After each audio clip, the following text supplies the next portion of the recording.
အရှေ့တောင်အာရှရဲ့အကြီးဆုံးနိုင်ငံ၅နိုင်င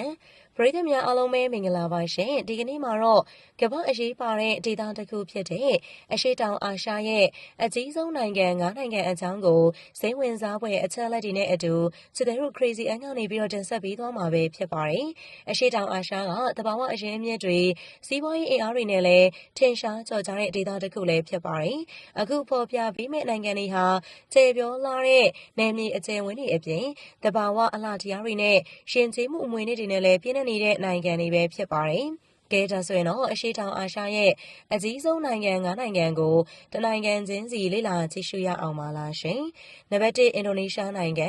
အရှေ့တောင်အာရှရဲ့အကြီးဆုံးနိုင်ငံအဖြစ်နံပါတ်1နေရာမှာရှိနေတာကတော့အင်ဒိုနီးရှားနိုင်ငံပဲဖြစ်ပါတယ်။အင်ဒိုနီးရှားနိုင်ငံကကမ္ဘာအကြီးဆုံးကျွန်းစုနိုင်ငံဖြစ်ပြီးတော့စတုရန်ကီလိုမီတာ1.9 သန်းကျော်ကျယ်ဝန်းပါတယ်။ကျွန်းပေါင်း1,700ကျော်နဲ့ဖွဲ့စည်းထားပြီးတော့ကမ္ဘာလူဦးရေစတုတ္ထအများဆုံးနိုင်ငံလည်းဖြစ်ပါတယ်။အင်ဒိုနီးရှားနိုင်ငံမှာဆိုရင်ကမ္ဘာအကြီးဆုံးမီးတောင်ရေကန်ဖြစ်တဲ့တိုဝါရေကန်ကမ္ဘာအကြီးဆုံးပန်းပွင့်ဖြစ်တဲ့ Rafflesia ပန်းစတဲ့သဘာဝအံ့ဖွယ်တွေနဲ့ပြည့်နေတဲ့နိုင်ငံတစ်ခုလည်းဖြစ်ပါတယ်။အင်ဒိုနီးရှားနိုင်ငံရဲ့မြို့တော်ဖြစ်တဲ့ဂျကာတာမြို့ဟာဆိုရင်လည်းခင်မီမြို့ပြအင်ကာရက်တွေစားသောက်ဆိုင်တွေဈေးဆိုင်တွေနဲ့ပြည့်နေတဲ့မြို့တစ်မြို့လည်းဖြစ်ပါတယ်။နံပါတ်2မြန်မာနိုင်င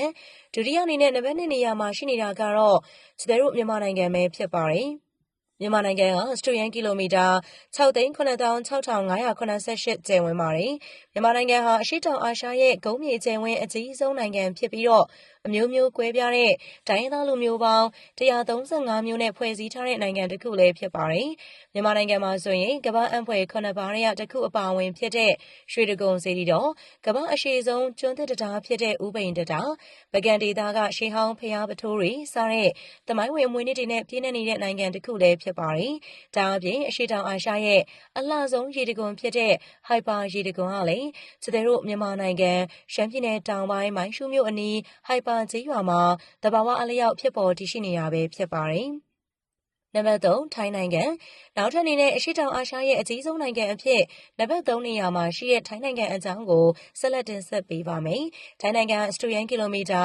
9,13,120ကျယ်ဝန်းပါတယ်။ထိုင်းနိုင်ငံကကမ္ဘာလှည့်ခရီးသွားတွေအများဆုံးလာရောက်လည်ပတ်တဲ့နိုင်ငံတစ်ခုဖြစ်ပြီးတော့အစားအသောက်တွေဈေးဝယ်ထွက်တဲ့နေရာတွေတဘာဝအလှတွေနဲ့နာမည်ကြီးတဲ့နိုင်ငံတစ်ခုလည်းဖြစ်ပါတယ်။ထိုင်းနိုင်ငံမှာဆိုရင်ကမ္ဘာအလှဆုံးကမ်းခြေတွေတစ်ခုအပါအဝင်ဖြစ်တဲ့ဖူးခက်ကမ်းခြေရှေးဟောင်းမြို့တော်အယုဒ္ဓယမြို့ကမ္ဘာအကြီးဆုံးရွှေသားနဲ့ပြုလုပ်ထားတဲ့ဗုဒ္ဓရုပ်ပွားတော်တည်ရှိတဲ့နေရာစားတဲ့လေပတ်တဲ့နေရာတွေအများကြီးရှိပါတယ်။ထိုင်းနိုင်ငံရဲ့မြို့တော်ဖြစ်တဲ့ဘန်ကောက်မြို့ဟာဆိုရင်လေခင်မီမြို့ပြအင်ကာရက်တွေဈေးဆိုင်တွေစားသောက်ဆိုင်တွေနဲ့ပြည့်နေတဲ့လေပတ်တဲ့မြို့တစ်မြို့လည်းဖြစ်ပါတယ်။ဒါအပြင်2025ခုနှစ်ရဲ့အကောင်းဆုံးမြို့တော်အဖြစ်နံပါတ်1နေရာကိုလည်းလောလောလတ်လတ်ပူပူနွေးနွေးရရှိထားပါတယ်။နံပါတ်4ဗီယက်နမ်နိုင်ငံနံပါတ်4နေရာမှာရှိနေတာကတော့ဗီယက်နမ်နိုင်ငံပဲဖြစ်ပါတယ်။ဗီယက်နမ်နိုင်ငံစတုရန်ကီလိုမီတာ3,311,210ကျယ်ဝန်းပါတယ်။ဗီယက်နမ်နိုင်ငံက